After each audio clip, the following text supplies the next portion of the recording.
Hi dears, welcome back to your channel Aaru's ma'am. ഇന്നത്തെ നമ്മുടെ video എന്ന് പറയുന്നത് ഞങ്ങൾ ചെന്നൈയിലായിരുന്ന സമയത്ത് ഫാമിലി ആയിട്ട് ട്രിപ്പ് പോയതിൻ്റെ വിശേഷങ്ങളും കാഴ്ചകളും ഒക്കെയാണ്. അപ്പം നമ്മൾ എവിടേക്കാണ് പോയതെന്ന് ചോദിച്ചിട്ടുണ്ടെങ്കിൽ ചെന്നൈയിൽ നമ്മുടെ തോമസ് ലീഹ പണി കഴിപ്പിച്ച 2 പള്ളിയുണ്ട്. മൈലാപ്പൂർ സാന്തോം ചർച്ചും അതുപോലെ തന്നെ സെൻറ്റ് തോമസ് മൗണ്ടും. ഇവിടേക്കാണ് ഞങ്ങൾ ഫാമിലി ആയിട്ട് ട്രിപ്പ് പോയത്. അപ്പോൾ അവിടുത്തെ വിശേഷങ്ങളും കാഴ്ചകളും നമുക്ക് കാണാം. ആദ്യം ഞങ്ങൾ പോയത് മൈലാപ്പൂർ സാന്തോം ചർച്ചിലേക്കാണ്. നമ്മുടെ മറീന ബീച്ചിലേക്ക് അടുത്തായിട്ടാണ് ഈ പള്ളി. ചെന്നൈ സെൻട്രൽ വന്നിറങ്ങി കഴിഞ്ഞാൽ വളരെ എളുപ്പത്തിൽ തന്നെ നമുക്ക് ഈ മൈലാപ്പൂർ പള്ളിയിലോട്ട് പോകാം. ഞങ്ങൾ പൂനമല്ലിയായിരുന്നു താമസിക്കുന്നത്. പൂനമല്ലിയിൽ നിന്ന് ഒരു 10-20 കിലോമീറ്ററോളം ഉണ്ട്. സൈഡിൽ തന്നെയുള്ളൊരു വലിയ പള്ളിയാണ്. അതുകൊണ്ട് തന്നെ കുറച്ച് തിരക്കും ബഹളങ്ങളും ഒക്കെ ഉണ്ട്. ഇവിടുന്ന് ഉള്ളിലോട്ട് കടന്നു കഴിഞ്ഞാൽ അത്യാവശ്യം വലിയൊരു പള്ളിയാണ്. തോമസ് ലീഹാനെ അടക്കിയതിൻ്റെ കല്ലറയ്ക്ക് മുകളിൽ പണി കഴിപ്പിച്ച പള്ളിയാണിത്. നമ്മുടെ ലോകത്തിൽ തന്നെ 3 പള്ളികളാണ് ഇങ്ങനെയുള്ളത്. കല്ലറയ്ക്ക് മുകളിൽ പണി കഴിപ്പിച്ച അതിൽ ഒരു ചർച്ചാണ് ഈ തോമസ് ലീഹ പണി കഴിപ്പിച്ച ഈ പള്ളി. ഇനി നമുക്ക് പള്ളിയുടെ ഉൾവശമൊക്കെ ഒന്ന് കാണാം. യേശുക്രിസ്തുവിൻ്റെ 12 ശിഷ്യന്മാരിൽ ഒരാളായ തോമസ് ലീഹായാണ് നമ്മുടെ ഇന്ത്യയിൽ വന്ന് ക്രിസ്തുമതം സ്ഥാപിച്ചതെന്നാണ് വിശ്വാസം. AD 52 കൊടുങ്ങല്ലൂരിലാണ് അദ്ദേഹം ആദ്യമായിട്ട് വരുന്നത്. അതിനുശേഷം നമ്മുടെ കേരളത്തിൽ മലയാറ്റൂർ പള്ളിയൊക്കെ പണിതു. അതിനുശേഷം പിന്നെ മൈലാപ്പൂർ പള്ളി പണിതു. പിന്നെ പറങ്കിമലയിലും അതായത് സെൻറ്റ് തോമസ് മൗണ്ടിലും നല്ലൊരു പള്ളി പണിതു. അതിനുശേഷം അദ്ദേഹത്തെ ഈ സെൻറ്റ് തോമസ് മൗണ്ട് ചർച്ചിൽ വെച്ചിട്ട് കുന്തം കൊണ്ട് കുത്തി കൊലപ്പെടുത്തുകയാണ് ചെയ്തത്. അത് കഴിഞ്ഞ് അദ്ദേഹത്തിൻ്റെ ശരീരം ഈ തോമസ് ലീഹ പണി കഴിപ്പിച്ച സാന്തോം ചർച്ചിൽ മൈലാപ്പൂരുള്ള പള്ളിയിൽ കൊണ്ടുവന്ന് അടക്കുകയാണ് ചെയ്തത്.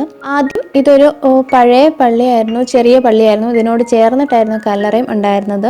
ആ കല്ലറയിലാണ് തോമസ് ലീഹാനെ അടക്കം ചെയ്യുന്നത്. പിന്നെ ഒരുപാട് വർഷങ്ങൾക്ക് ശേഷം പുതിയൊരു വലിയ പള്ളി പണിയുമ്പോൾ അദ്ദേഹത്തിൻ്റെ കല്ലറയുടെ മുകളിൽ ഈ പള്ളി പണിതു. അതിനുശേഷം 2004 ഈ ഒരു ഭൂഗർഭ പാതയിലൂടെ തോമസ് ലീഹയുടെ കല്ലറയിലേക്ക് നമുക്ക് ഇറങ്ങി ചെല്ലാൻ പറ്റുന്ന രീതിയിൽ ഇവിടെ ആക്കുന്നത്. ഇവിടെയാട്ടോ തോമസ് ലീഹാൻ്റെ കല്ലറ വരുന്നത്. ഈ അൾത്താരനോട് ചേർന്നിട്ട് നമുക്ക് കാണാം. ഈ താഴെ എൻ്റെ ഉള്ളിൽ തോമസ് ലീഹയുടെ കല്ലറയാണ് വരുന്നത്. ഒരുപാട് വലിയ പള്ളിയാട്ടോ, ഒരുപാട് ആൾക്കാർക്ക് ഇരിക്കാനുള്ള സൗകര്യങ്ങളും ഒക്കെ ഉണ്ട്. ഇതിൻ്റെ അൾത്താരയൊക്കെ ആണെങ്കിൽ ഒരുപാട് വലുതാണ്. നമ്മുടെ നാട്ടിലെ പോലെ ചെറുതല്ല, ഒരുപാട് വലിയ അൾത്താരയൊക്കെയാണ്. ഈ പള്ളീൻ്റെ അൾത്താരേൻ്റെ പിന്നിലൂടെ തന്നെ നമുക്ക് പുറകിലോട്ട് പോകാം, ഇല്ലെങ്കിൽ പുറത്തിറങ്ങിയിട്ടും പുറകിലോട്ട് പോകാൻ സാധിക്കുന്നതാണ്. പുറകിലാണ് ഒരു മ്യൂസിയം ഒക്കെ ഉണ്ട്, ചെറിയ മ്യൂസിയം ഒക്കെ ഉണ്ട്. പണ്ട് ഉപയോഗിച്ചിരുന്ന സാധനങ്ങളും പിന്നെ നമ്മുടെ പഴയ പള്ളീൻ്റെ ഫോട്ടോയും കാര്യങ്ങളും പിന്നെ അന്നത്തെ കല്ലുകളും പിന്നെ പുതിയ പള്ളിയൊക്കെ പണിയണ സമയത്ത് കിട്ടിയ കുറേ അസ്ഥികളും തിരുശേഷിപ്പുകളും ഒക്കെ ഉണ്ട്. പിന്നെ അവിടുന്ന് താഴോട്ട് ഇറങ്ങിയിട്ടാണ് തോമസ് ലീഹാൻ്റെ കല്ലറേൻ്റെ അവിടേക്ക് പോകുന്നത്.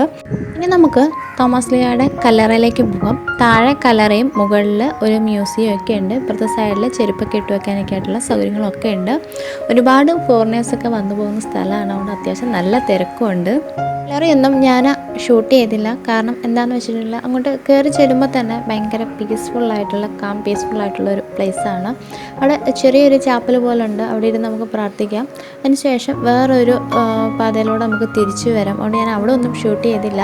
അവിടെ എത്തി എൻ്റെ ഉള്ളിൽ കയറുമ്പോൾ ഷൂട്ട് ചെയ്യാനായിട്ടും തോന്നില്ല. ഭയങ്കര നമ്മൾ തന്നെ ഭയങ്കര പീസ്ഫുള്ളായിട്ട് പോകുന്ന ഒരു അന്തരീക്ഷമാണ്.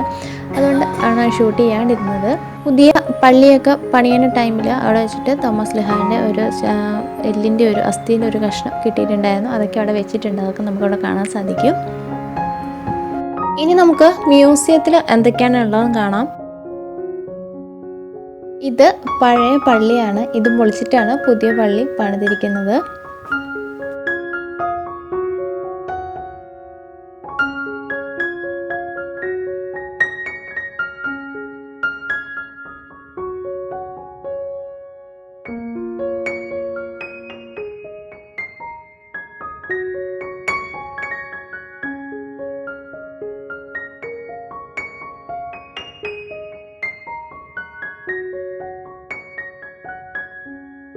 പണ്ട് ഓരോ കാര്യങ്ങളും കല്ലിലൊക്കെ അവർ എഴുതി വെച്ചിരുന്നതൊക്കെ നമുക്കിവിടെ കാണാനായിട്ട് സാധിക്കും. ഒരുപാട് സാധനങ്ങളൊക്കെ ഉണ്ട് മ്യൂസിയത്തിൽ.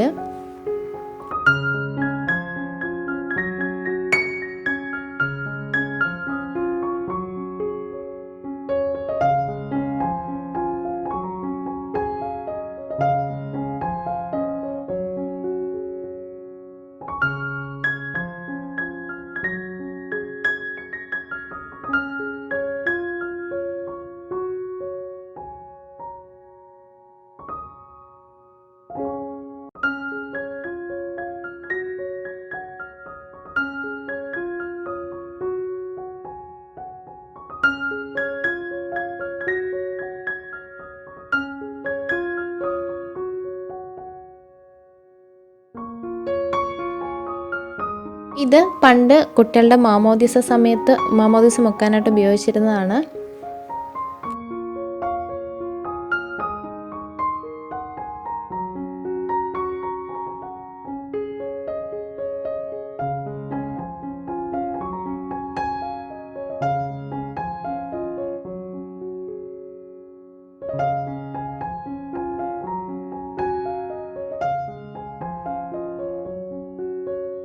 പള്ളിയിൽ ഉപയോഗിച്ചിരുന്ന കുറച്ച് സാധനങ്ങളൊക്കെയാണ്.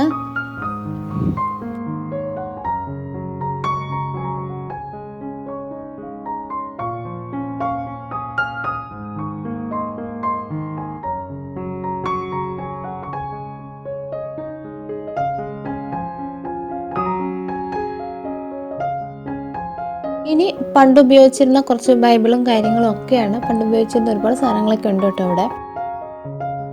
ഒക്കെ പുതിയ പള്ളി പണിയണ ടൈമിൽ കിട്ടിയതാണ്. അതൊക്കെ കളക്ട് ചെയ്ത് വെച്ചിരിക്കുന്നതാണ്.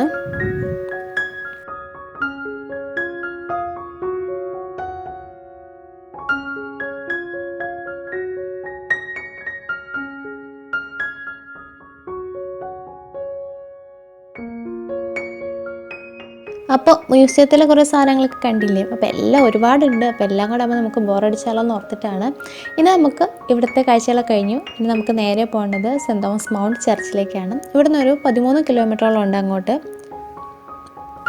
അപ്പോൾ ഞങ്ങൾ സെൻറ് തോമസ് മൗണ്ടിലേക്കുള്ള യാത്രയിലാണ്. കുറച്ച് കുന്നൊക്കെ കയറിയിട്ട് വേണം പോകാൻ. വലിയ കുന്നൊന്നും അല്ല കേട്ടോ. നമ്മൾ മലയാറ്റൂർ മല കയറുന്ന പോലെ ഒന്നുമല്ല, ചെറുതായിട്ട്. ചെന്നൈയിലൊക്കെ ആകുമ്പോൾ അത് വലുതായിരിക്കും. അപ്പോൾ പോയിട്ട് എത്തണം. താഴെ കാറ് പാർക്ക് ചെയ്യാനുള്ള സൗകര്യമൊക്കെ ഉണ്ട്. അപ്പോൾ അവിടെ പാർക്ക് ചെയ്തതിന് ശേഷം വേണം നമുക്ക് മുകളിലോട്ട് നടന്നു പോകാനായിട്ട്. കുറച്ച് നടന്ന് മുകളിലോട്ട് വരുമ്പോൾ നമുക്കിതിലെ സ്റ്റെപ്പ് കയറി പള്ളീൻ്റെ മുമ്പിലോട്ട് പോകാം. ഇല്ലാന്നുണ്ടെങ്കിൽ ഈ സൈഡിലൂടെ നടന്ന് നമുക്ക് ചുറ്റി കയറി വരാവുന്നതാണ്.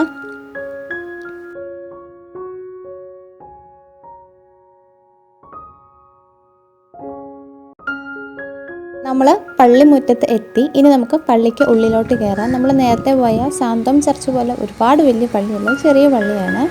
ഒരു കുന്നിൻ്റെ മുകളിൽ ഒരു കുഞ്ഞി പള്ളി.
നമ്മൾ അൾത്താരേന്ന് ഇറങ്ങി പുറത്തോട്ട് ഇറങ്ങി വന്ന് സൈഡിൽ കൂടെ വന്നു കഴിഞ്ഞാൽ നമ്മൾ പള്ളീൻ്റെ ബാക്ക് വശത്ത് വരും. അവിടെ ഒരു വലിയൊരു മരത്തിൻ്റെ ചുവട്ടിലാണ് തോമാസ് ലീഹ അവിടെ കിടന്നുറങ്ങുമ്പോഴാണ് അദ്ദേഹത്തെ കുത്തി കൊലപ്പെടുത്തിയതെന്നാണ് നമ്മുടെ വിശ്വാസം. ഇതൊക്കെ ഹിസ്റ്ററി ആട്ടോ.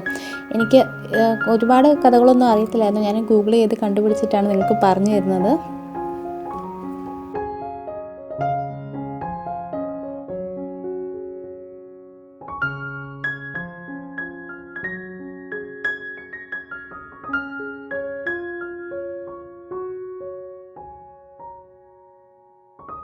ഇവിടെ ഇതുപോലെ ഉറങ്ങുമ്പോഴാണ് അദ്ദേഹത്തെ കൊലപ്പെടുത്തുന്നത്.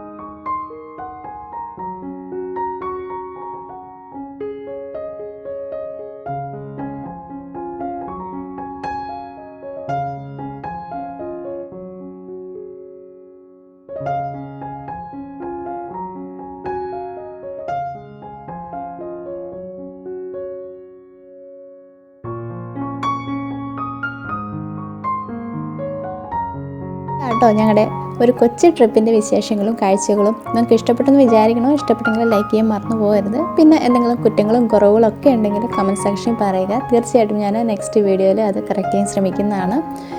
എപ്പം പറയുന്ന പോലെ ചാനലിലെ വീഡിയോ ആദ്യമായിട്ട് കാണുന്നവരാണെങ്കിൽ സബ്സ്ക്രൈബ് ചെയ്യാൻ മറന്നു പോകരുത്. അപ്പോൾ തൊട്ടടുത്തൊരു ബെല്ലൈക്കൺ കൂടെ വരും, അതും കൂടെ ഒന്ന് പ്രസ് ചെയ്യുക. അതിൽ ഓൾ സെലക്ട് ചെയ്യാൻ മറക്കരുത്. അപ്പോൾ നമുക്കിനി അടുത്തൊരു വീഡിയോയിൽ കാണാം. Bye bye.